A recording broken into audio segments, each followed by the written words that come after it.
আসসালামু আলাইকুম বন্ধুরা, কেমন আছেন সবাই? আশা করি ভালো আছেন। আজকে আপনাদেরকে আমি একটি এমন মসজিদ দেখাবো যে মসজিদটি 100 বছরের উপরে পুরনো। আর এই মসজিদটির পাশে একটি মাদ্রাসা আছে, হুসাইনিয়া এবদাতিয়া মাদ্রাসা, মানে হুসাইনিয়া মাদ্রাসাই বলে। তো মসজিদের যে পরিবেশটি আপনারা দেখতেই পাচ্ছেন, এটা বাহিরের পরিবেশ।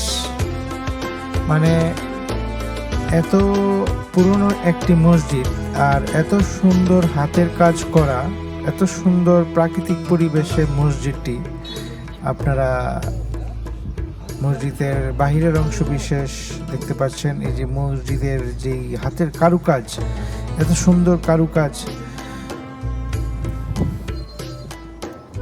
মানে আগের দিনের মানুষের একটা অন্যরকম ধৈর্য, মেধা আর আধ্যাত্মিক একটা শক্তি ছিল, যেই মাধ্যমে তারা এত সুন্দর কাজ করতে পেরেছে ধৈর্যের সাথে। আর এই মসজিদটি যেখানে অবস্থিত, নারায়ণগঞ্জ জেলায় বন্দর থানায় চুনাভুরা এলাকায়। মসজিদের বাহিরের যেই অংশটা মানে হাতের কাজ করা হয়েছে, মানে কি বলবো আর, আপনারা তো দেখতেই পাচ্ছেন, কাজ দিয়ে সম্পূর্ণ কাচের মানে নকশায় মসজিদটি, পুরনো মসজিদ। আর মসজিদের মানে পুরনো যেই স্মৃতিটা এটা লুকিয়ে আছে। আর মসজিদের পাশে বিশাল একটি পুকুর, বিশাল মাঠ, বিশাল এরিয়া, প্রাকৃতিক সুন্দর জায়গা। এই যে দেখা যাচ্ছে 1342 সালে মসজিদটির এই মিনারটি হয়েছে, এই মসজিদটি হয়েছে। তো ওইখানকার এলাকার যারা গণ্যমান্য ব্যক্তি ছিল ওই সময়ের, তারাই এই মসজিদটি করেছেন। মসজিদের ভিতরে ঢুকলাম, মানে ভিতরের অংশটা আপনাদের দেখাই। এই যে প্রথম গেট দিয়ে ভিতরে ঢুকলেই এই কাজগুলা দেখা যায়। মানে সর্বপ্রথম ওইটাই করা হয় মসজিদটি। আর এই যে মসজিদের ভিতর থেকেই গেট দিয়ে একটু তাকালে প্রাকৃতিক যে পরিবেশটি, অসাধারণ সুন্দর। মসজিদের যে কাজ, মসজিদের যেই ভিতরের অংশটা একদম পুরনো, আপনাদের আমি দেখাচ্ছি।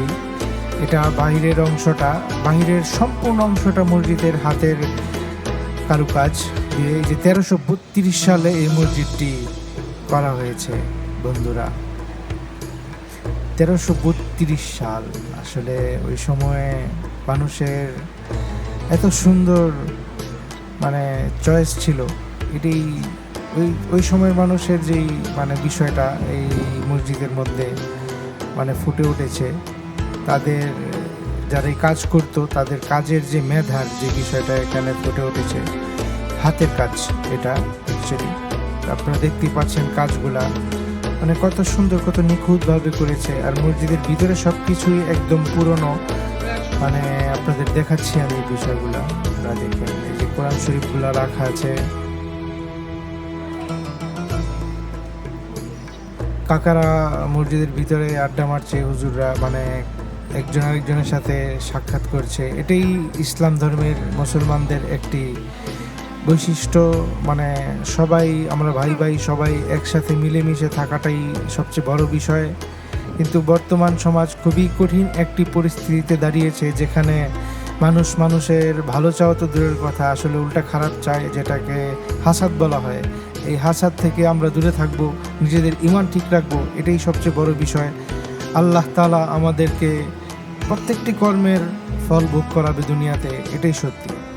তো মসজিদটি বন্ধুরা আপনারা দেখতেই পাচ্ছেন, খুব সুন্দর কারুকাজ করে। এটি ইমাম সাহেবের যেই জায়গাটা, সেখানকার অংশ।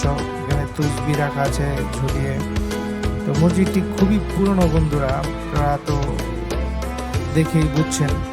তো যেটা বলছিলাম, আল্লাহর রহমত ছাড়া দুনিয়াতে কেউ আমরা মানে এমন একটি জায়গা পাবো না যে জায়গা আমরা নিজেরা চিন্তা করি।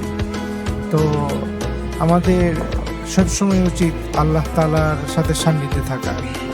তো কি সুন্দর একটি মসজিদ, কি সুন্দর প্রাকৃতিক পরিবেশ, মানে আমার মানে খুব ভালো লাগলো এখানে ঘুরে, ওইখানে গিয়ে ওইখানকার পরিবেশ দেখে। আপনারা পরিবেশটি দেখতে পাচ্ছেন বন্ধুরা। তো আপনারাও সময় সুযোগ পেলে এই মসজিদে আসবেন, এই মসজিদে নামাজ পড়বেন, এখানকার পরিবেশ দেখে যাবেন। তো এটা কলাগাছিয়ার কাছাকাছি। আপনারা যখন কলাগাছিয়ার দিকে ঘুরতে আসবেন, সময় সুযোগ পেলে মসজিদে নামাজ পড়তে পারেন। আর আশা করি নামাজ পড়লে এখানকার প্রাকৃতিক পরিবেশ, এখানকার এই মসজিদের সৌন্দর্য, পুরনো স্মৃতি আপনাদের ভালো লাগবে। তো আপনারা সময় সুযোগ পেলে আসবেন। তো আল্লাহ তাআলা আমাদের সবাইকে সঠিক ঈমানের সাথে, সঠিক ধৈর্যের সাথে, সঠিক মন মানসিকতার সাথে চলার তৌফিক দান করুক, এটাই আমার চাওয়া। আর সবাই ভালো থাকবেন বন্ধুরা। আজকে আমাদের ভিডিওটি এ পর্যন্তই। আর আমাদের ভিডিওগুলো যদি আপনাদের ভালো লাগে, আপনারা কমেন্ট করবেন, জানাবেন আপনাদের অনুভূতি। আমরা খুশি হব, আরও অনুপ্রেরণা পাবো। আর আমাদের ভিডিওগুলো ভালো লাগলে আমাদের চ্যানেলটি সাবস্ক্রাইব করে সবসময় পাশে থাকবেন। আপনারাই আমাদের পরিবার বন্ধুরা। ধন্যবাদ।